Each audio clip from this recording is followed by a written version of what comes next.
Delighted that you all are here today.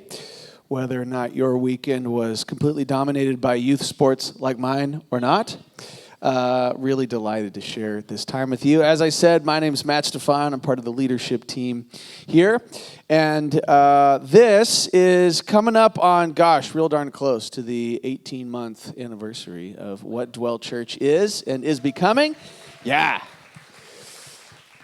And we are, brand new, fledgling little baby of a thing. We're based on 5 core values. We want to be Jesus-centered, research-based, trauma-informed, diverse, and affirming and inclusive. And our big goal is to be on a quest to build a church where anyone could take a step closer to Jesus. So this might be your first time here. This might be your only time ever coming to Dwell Church. But I hope that you feel for at least a moment an invitation to take a step closer to this person who is Jesus. We'll talk more about him in a minute. Let's talk about some things that are going on at Dwell Church, and let's find out if the clicker works. Nope, maybe? Let's find out. Okay. Michelle told me that if it doesn't work, she's got it. So we're going to find out. Yeah, I saw that. Good job. All right, if you are new or you're just checking out Dwell Church, you can connect with us here. It's real bold. It's real brave to come to a church plant and check things out. So you already took maybe the hardest step. But connecting, getting on our newsletter is a great way to stay connected. And I hope that you will get a pint glass or a mug. The mugs went fast last time. So if you are in the market for one of those mugs, make sure that you grab one because they will run out. Maybe not today, but sometime soon. Okay, this sermon has a lot of slides, so let's just try it. Oh, I think we're striking out here. You ready, Michelle? This is going to be fun. Okay, the other important thing going on in the life of Dwell Church is that we are working to relaunch our kids ministry called Dwell Kids. This is a really exciting time for us. We have, with zero budget and a lot of grit and duct tape, pulled off since day one a really lovely kids ministry. Now we have a financial margin enough to really invest in this. So we're really excited about it. And we're also discerning together, like we have inherited some models, some assumptions about what kids ministry should be in our world. And so we are going to question all of those assumptions and models. And we're going to discern together in 2025 for a church like ours, how do we invest deeply into the kids that attend Dwell Church? That's our mission. We're going to figure that out. We're going to help those kids learn to dwell in the presence of Jesus one way or another. A handful of really brave souls have been pulling this off back there. Sometimes there's 15 or 20 elementary age kids and one lonely adult. So if you ever see them back there with their eye twitch going, please tell them thank you. We're on a mission to onboard 10 more adults between now and November 1st into any kind of job in Dwell Kids, but we're also launching a new role back there. In each environment, we want to have somebody that's called a culture captain. The culture of Dwell Kids, what it feels like from the kids' perspective to be back there is we want them to feel like they're safe, known, and loved. And we want an adult in each room saying, my one job today is to make every kid here feel safe and known and loved. And so there are amazing teachers. They're running the games. They're doing incredible stuff. We also need another adult back there who is specifically armed and tasked with, how do I make these kids feel safe, known, and loved? So if you have any interest in helping with the relaunch of Dwell Kids, or if you would like to be one of those adults in one of those rooms saying, my job is to know every kid here and love them, journey with them, then you can click that QR code. Also, that'll be in our newsletter pretty much from now on. We'll be saying every time, help with the Dwell Kids relaunch. But it's an exciting time back there. Occasionally, we will give a fuller sort of like explanation of all the things we are doing to relaunch Dwell Kids, but it's like an 8-point action plan. It's going great. The main one we're working on, though, is onboarding 10 more adults. I saw that Lisa was outside hitting this thing with a hammer, so let's see if it worked. Concussive maintenance. Yes! Okay, here we go. In my line of work, it is sometimes the case that it helps for a sermon to have a title. And so the title of today's sermon is In Defense of Sadness. Now, part of the question before us is how did we arrive here? And in part, I mean, how did America arrive here, like how things feel sometimes today? We'll talk about that over the next 10 weeks. But also, how did we arrive at a place where In Defense of Sadness is the name of the sermon today? Every 6 months, we have something called community discernment, where we sit around tables, and it's a series of reflections. First, people start with a personal reflection. How's my heart? How's my life? What's going on with me? What is my biggest unmet spiritual need? That's a really interesting set of reflections. And then people share around the table, this is what I wrote during that time. And then the next set of reflections is, okay, if we were a table, and as a table we're in charge of Dwell Church, if we were the leadership team, what would we do with 4, 5, 6 weeks of Dwell Church Sundays? And people write out, well, we talk about this, maybe we focus on this Bible passage, maybe we'd sing these songs. And then at the end of that time, people stand up, and for their table, they say, this is what we would do with our time. And one of the most urgent questions of this last round was, what do we do while the world is burning? Several of the tables mentioned this palpable sense of we are in some kind of crisis, and it does not feel like we have a clear enough game plan or playbook so as that we would know what to do when the world is in this state. So what we're going to talk about over the next 3 weeks specifically here, but really throughout the fall, is what are we discerning together we might do when the world feels like it is on fire. And we're going to work on that in a couple of different ways. But currently we're going to say part of what it means to respond to the world when it is on fire is to cultivate a spiritually formed imagination. I'm here. Yes. What was it? That's what I figured. Is this Siri? Who is it? It's not me. I'm on airplane mode. It's great. I'm going to turn the rest of this sermon over to that voice. Seems like the only reasonable solution here. I'm going to go home and see how the Chiefs are doing. Let me know how it goes. What does it mean to have a spiritually formed imagination? There's a certain perspective that suggests all of us in one way or another over the duration of our lives undergo a spiritual formation. Who we are in our inward person becomes one type a way or another over the course of our lives. As followers of Jesus, we have tried to make a commitment to say, over the duration of my life, as I undergo a spiritual formation, as my inward person becomes like something, the something I want it to become like is Jesus. And so all of us will undergo a spiritual formation in some way. Whether it is into the image of Jesus or not is a choice we will have to make over and over again. Part of what it means to be formed in our inward person deeper into the image of Jesus is to take on what the Bible sometimes calls the fruits of the Spirit. That list is sacrificial love, joy, peace, patience, kindness, gentleness, generosity, and self-control.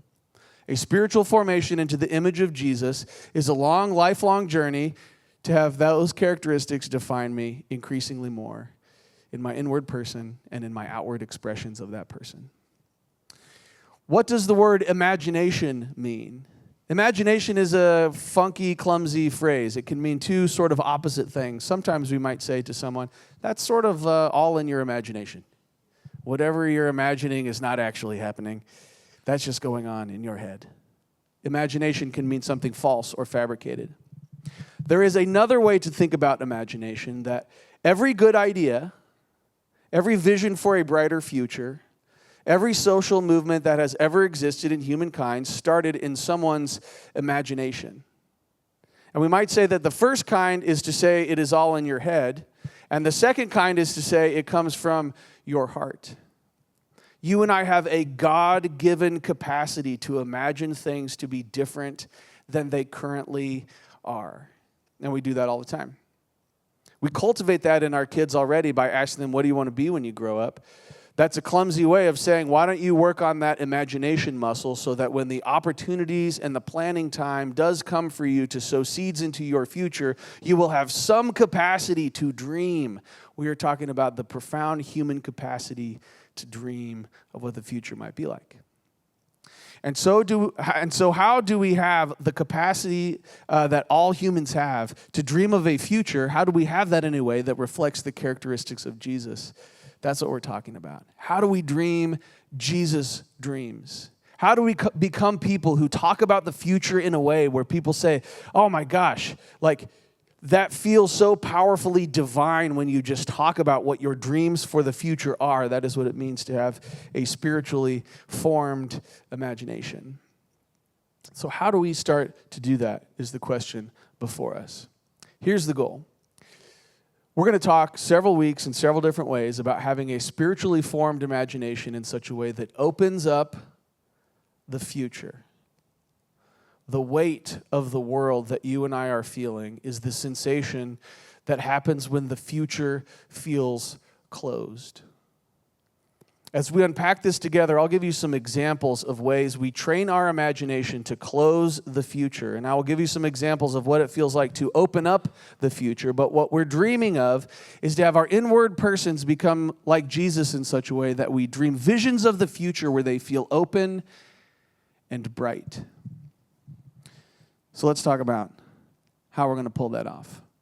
We're going to deploy some tools for the journey. This is a bucket of concepts that I'm going to reference a bunch of times over the next few weeks.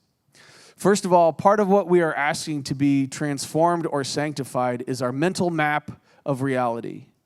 All of us have either learned or were pre-programmed with some assumptions about the way the world works.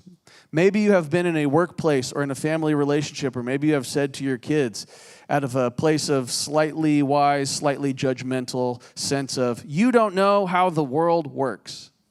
Have you said that to someone? Have you had someone say that to you? What they're saying is, you have an inaccurate mental map of reality. Now, what the Bible is doing in part for us is helping to have a more accurate mental map of reality. Part of what happens when we undergo a spiritual formation is that we have an increasingly more accurate mental map of what is going on, what is true of the world. Let me give you an example. This is the first line of the prayer that Jesus taught his followers, and we'll talk a lot about it next week. It'll be sort of like pivotal for the way we pray through this series. But it starts, Our Father in heaven. And this is a great example of how your mental map of reality determines your experience of your life. So some of us were trained or taught that heaven is far off. You go there when you die. You can't imagine what it's like. It's a long ways away. And if you're going to contact God there, you better shout really loud, or you better be a really great person that he's willing to pay attention to. That is one mental map of reality that depicts heaven as a faraway place. There's a growing and urgent chorus of thinkers that tells us something very different about heaven. Among them is the philosopher Dallas Willard, and another voice is the preeminent New Testament scholar N.T. Wright, who tells us that the Bible's view of heaven is not that it is far off, but it is that the place that God dwells overlays our world, overlaps with it. And our world was designed to eventually be integrated into the place that God lives. That heaven is close. And so one of those scholars said a better way to think of heaven, a better way to translate this passage is, Our Father who is closer than my very breath.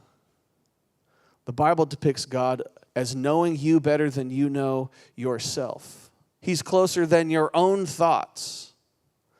And so one map of heaven is that it is way off. That is one way of conceiving of reality. Another way of conceiving of reality, of mapping it, is by saying heaven is so close, it is closest. It is closer than any other thing I have ever experienced. And I need to grow into my awareness of its closeness. And so as you pray, Our Father in heaven, if you have one mental map of reality, God's a long ways away, better shout loud. If you have a different mental map of reality, you pray, Our Father who is closer than my very breath. It is a completely different mode of being. So your assumptions about how the world works that we might collectively call your mental map of reality, it determines almost everything about you actually, but it's like fish in water where you really have to start thinking about what are my assumptions. And part of what Jesus wants to do as he spiritually transforms our inward person is to slowly tune in your mental map of reality so that it corresponds to God's reality. And we're going to do a lot of hard work in this series doing that. Another tool for the journey is the task before us. What's the work we're currently supposed to be doing as followers of Jesus in the Bay Area in 2025? We are supposed to be hard at work imagining alternative worlds in such a way that it opens up the future. Part of the problem with the mental map of reality is that it depicts a world in an inaccurate way. Have you noticed that the bad guys in fiction and in reality, have to tell a lot of lies to pull off their schemes. It is because they are depicting a world that does not correspond properly to reality. And so our job is to imagine the world in a truer way. And if we do that faithfully and prayerfully, it will open up the future. If we imagine, if this is what God is like, then this is what his world is supposed to be like. We can make it one click closer to the way that God wanted things. That is what we are called to do in imagining alternative worlds that are one click better than this one click more godly than this one. That is what we are working on together. And if we do that faithfully, that sensation of having the future be closed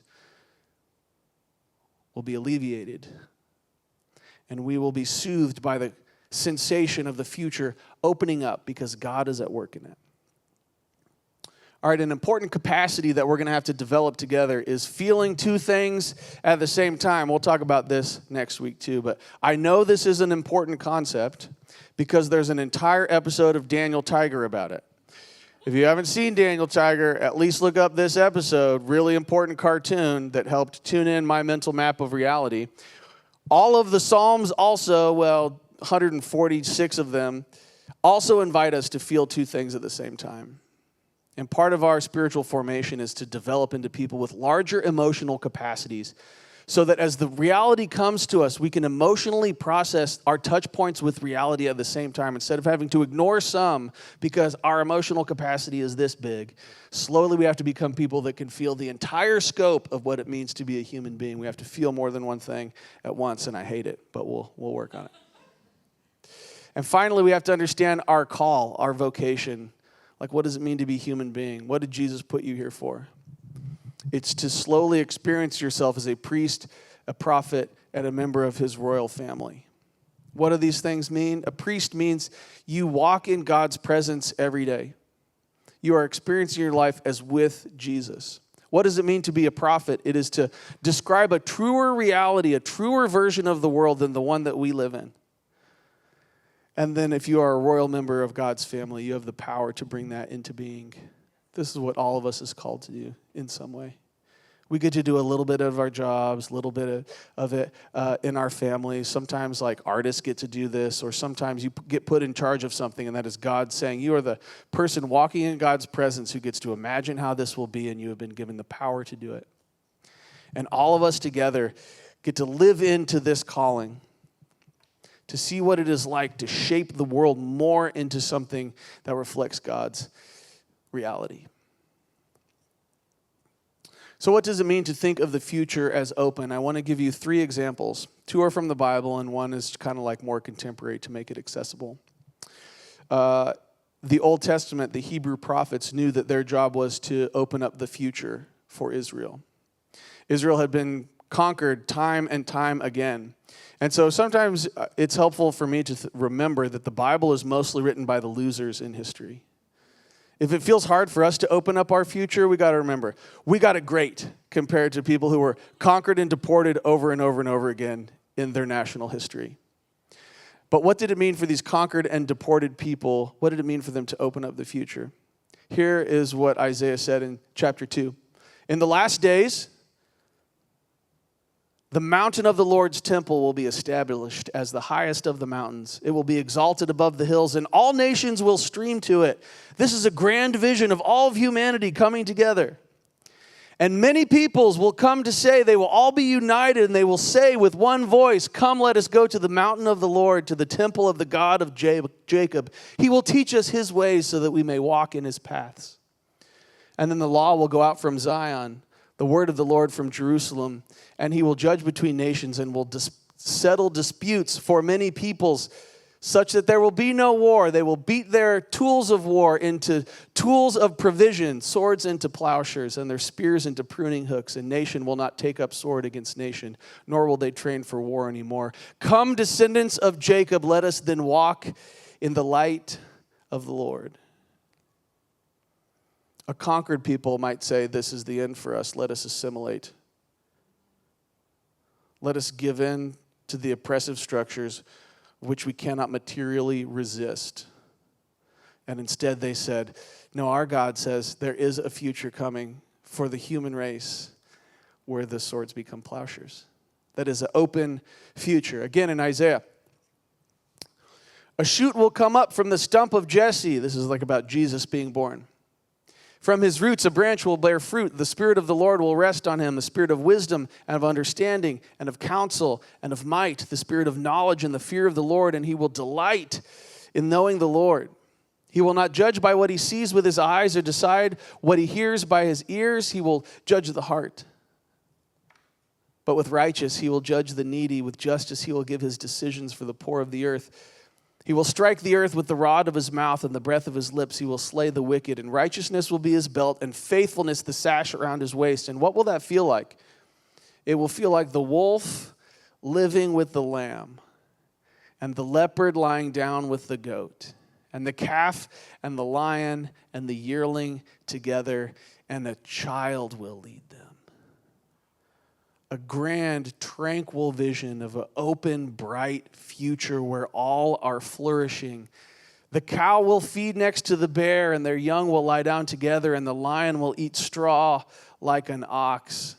And the infant will play near the cobra's den, and the young child will put its hand into the viper's nest, and they will neither harm nor destroy any on my holy mountain, for the earth will be filled with the knowledge of the Lord as the waters cover the sea. To a people who could have said, it is over, they opened up the future. And here's what this feels like if it were us. It's 2030. You just finished your 4-day work week. The grifters lost power. Culture shifted. Less fear, more music. The ads are gone. In their place, wildflowers and murals and solar panels. Big oil collapsed under the weight of truth. Military shrank. Care grew. Public transportation hums through tree-lined streets. We grow well-being, not GDP. Education is valued and free and fun and lifelong. Children learn from land and from elders. No one extracts your attention, and no one sells your despair. It is a vision of a future that is open. And these are the kind of dreams that you and I are called to dream. And so let's talk about how. Over the next couple of weeks, we're going to learn to view reality differently so that we can have sadness without despair, so that we can have joy without having to escape, and we can have hope without naivety. The words on the right depict a closed reality. Either you have to live in denial of a future that you cannot resist, or if you can face that horrible future, you will have to live in despair. But we are suggesting that you can feel sadness without ending up with a closed future. You can experience a true joy without having to escape this reality. And you can experience a hope for the future without it being naive and seeming impossible. This is having a more accurate mental map of reality. This is how God has called us to live. So let's talk about sadness. Has it felt to you like the world was burning? Today, I had dropped Frankie off at his baseball game. They warm up an hour early. And I was driving home. I was going to clean the house for 40 minutes and then drive back. And on my way back, the person in front of me was one of those people on an e-bike, no helmet, going faster than me. Normally, I have a rant about this because it seems like a bad idea. But this woman, she had a whole bunch of bags. And she was just blowing through every stoplight, every stop sign, and I was like, man, she just does not seem okay. And then there's a roundabout in my neighborhood, and she was just going to take it at full speed and try to get into traffic and mistimed it, just drilled the quarter panel of this other car. And I was just so sad. Like, the whole thing just made me so sad. I don't know if she was late or in trouble. I don't know what was going on with her. But she's right in front of me. Like, I've witnessed this accident, jump out of my car. And she's scrambling, she's picking up makeup and papers and shoving them in all the bags, and she's telling everybody, I'm fine, please move on, I'm fine. So I say, okay, I know you're fine. Do you need help? And she's like, no, I don't need any help. So we pick up her bike, and I see that the handlebars are profoundly misaligned from a head-on collision into something. So me and the other guy wrench it back into place. She drove away. And I thought to myself, I just found that so sad. I don't know what her deal was. I don't know if she's okay. There was no way for me to know her or help her. It was sad. And then I saw, on my way home, 4-year-old Ayla Pagetti, if you know her from Dwell Kids, she was riding her new bike with a new helmet. I was like, there's joy in the world. The world will be fine. But sometimes small things feel like they're on fire. But as Lisa said, this has been a really tumultuous few weeks. On roughly the same day where we learned that 200,000 Gazan children had died in this conflict, there was a school shooting in Denver, and there was the assassination of Charlie Kirk. That was like the same 36-hour period. And then there was the memorial of Charlie Kirk, where it truly, I found it so saddening and confusing that it was obviously something besides a memorial. And then all of the worship leaders were there. And Phil Wickham, who I truly love, a lot of bangers, Phil Wickham, was there singing for something that seemed to me to be self-evidently not really about Jesus. And it just felt so sad. It felt so confusing. Sometimes it feels like the world is burning, but there were parts of this that were even more personal to me. I had posted some things about how sad I thought Charlie Kirk was on the internet, but I also saw some old friends. One of them posted this. This is a buddy that I used to play in a Christian band with. He wrote, "The left is the party of murder." And God, that's just so sad and scary. I wrote this. You don't have to read it. I disagree with Charlie Kirk, but I'm really sad. I think we all must repent of the violent world we've helped to create. That's what I wrote. Then my other buddy, who I really like, and I used to work with him, he posted this. I really zoomed in here. He posted, "It's not gun violence, it's Democrat violence." Those things are self-evidently not true because I think we're the party of like gun control and healthcare. So what does something this self-evidently untrue mean? Well, it's a way of justifying a sense of anger or hatred or even a desire for violence. That's a justification for violence. And probably the best read on that type of thing is we're entering into a more violent era of our experience of the American experiment. That's probably a safe bet. And in a moment, we'll talk about how we experience the fear associated with this. But if you can feel two things at once, alongside that fear is also just it feels so sad. It feels so sad. And I don't know what to do with it. Because we have not been trained with any real way to deal with the sadness in our life. We've talked before about this important book, The Denial of Death by Ernst Becker, 1973, won a Pulitzer. His whole thesis is we are a people, we are a civilization that is doing everything they can to deny the reality that we are someday going to die.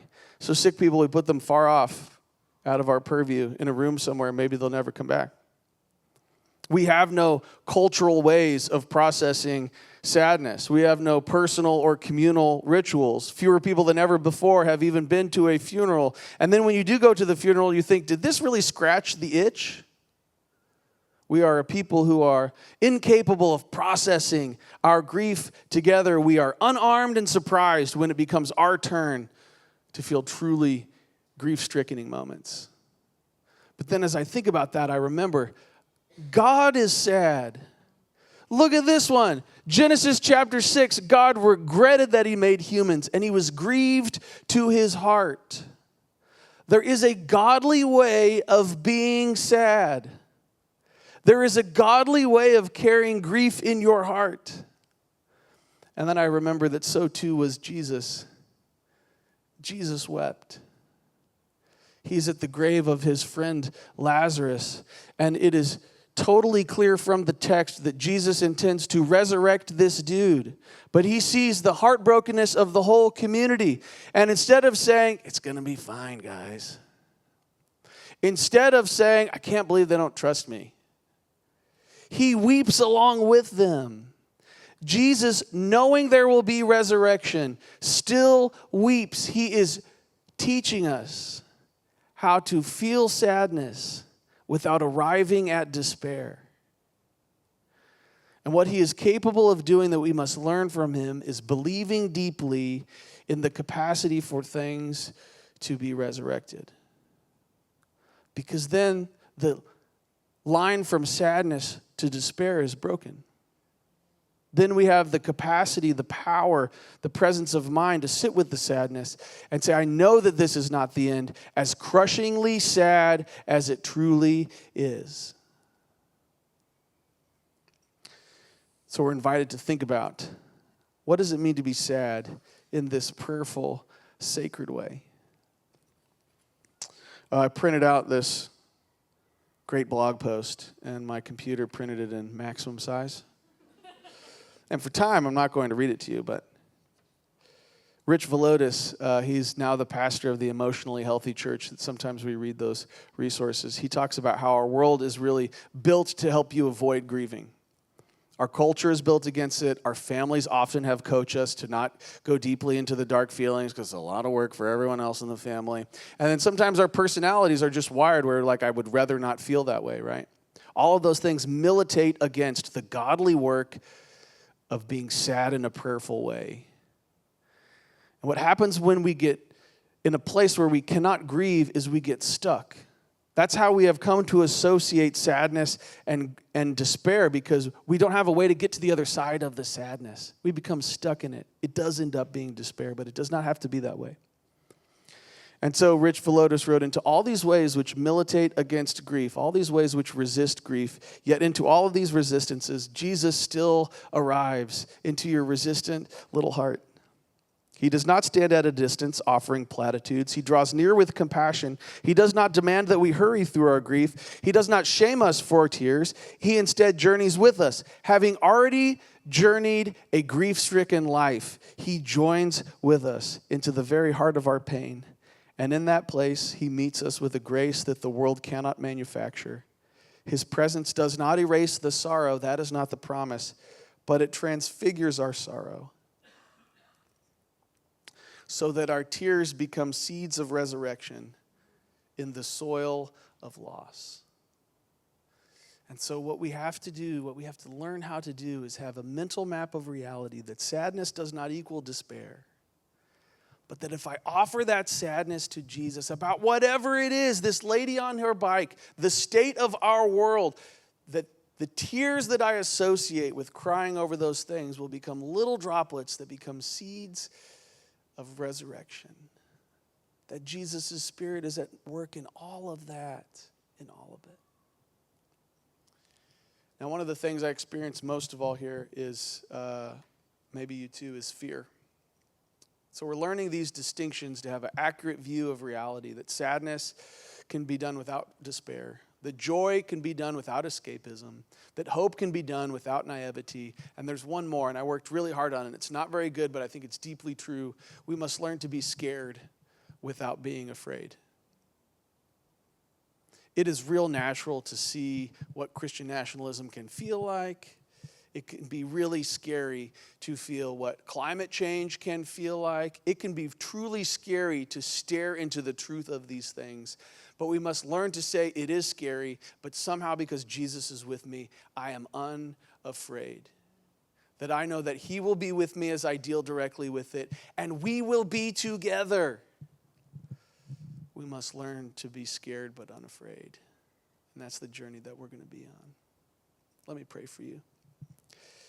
Oh, Jesus, we surrender our imaginations to you. Would you train them in such a way that we could imagine the world to be more pleasing to you?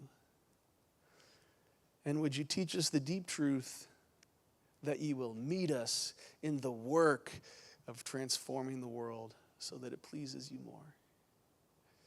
Will you help us to have spiritually formed imaginations? And God, it is my intuition that every person here is sad or scared about something. And so we offer all of those things to you, as small as they might be, as geopolitical as they might be. Oh, we offer them to you, Jesus. Will you work within them? We love you, Lord. Amen.